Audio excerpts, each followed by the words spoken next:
So the government shutdown is over, hooray! Or not so much if you're in the $80 billion hemp industry.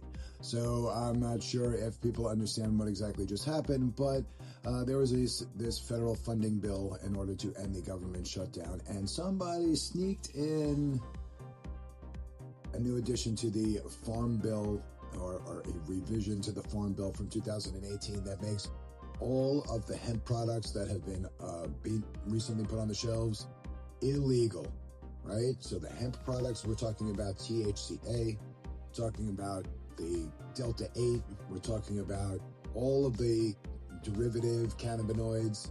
All of those products that are on the hemp side of the market are now going to be illegal starting a year from now. So back up, tell you a little bit about what happened.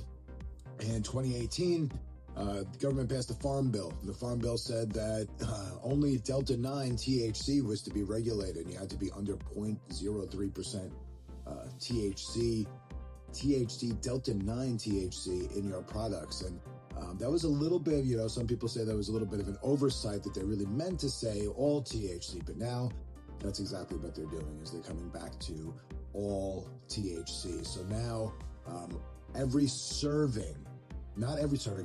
container, not even every serving, has to have under 0.4 milligrams of any kind of THC. Any kind. This covers THCA, Delta 8 THC, THCP.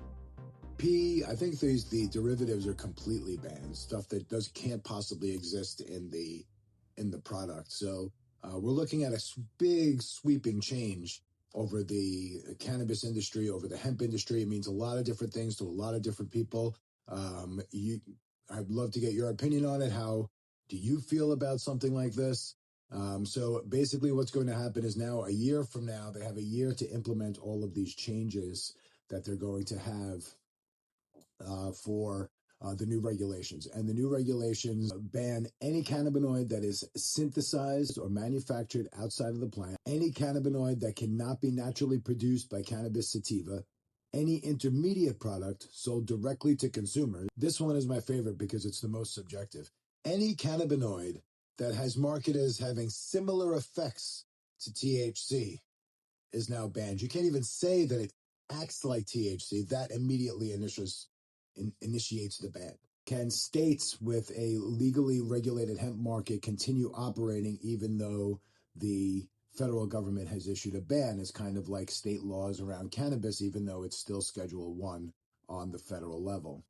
Remember, anything that has more than 0.4 milligrams of any kind of THC per container, that's per vape pen, per can, per gummy, per container of gummies, right? All of those things, those has to be per container, right? That is a huge blow to the massive hemp beverage industry that we have now in this country.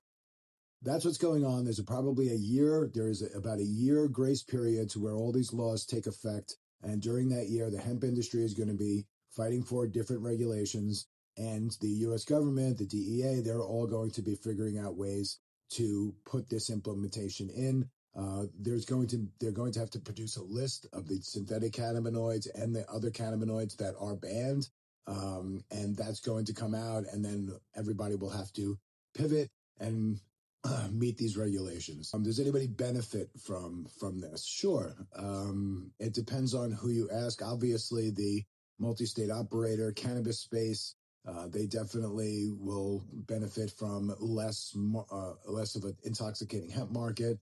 In this state of Florida, doctors' offices that issue medical marijuana cards might see an uptick from people that are going to go from the hemp market to the MMTC market.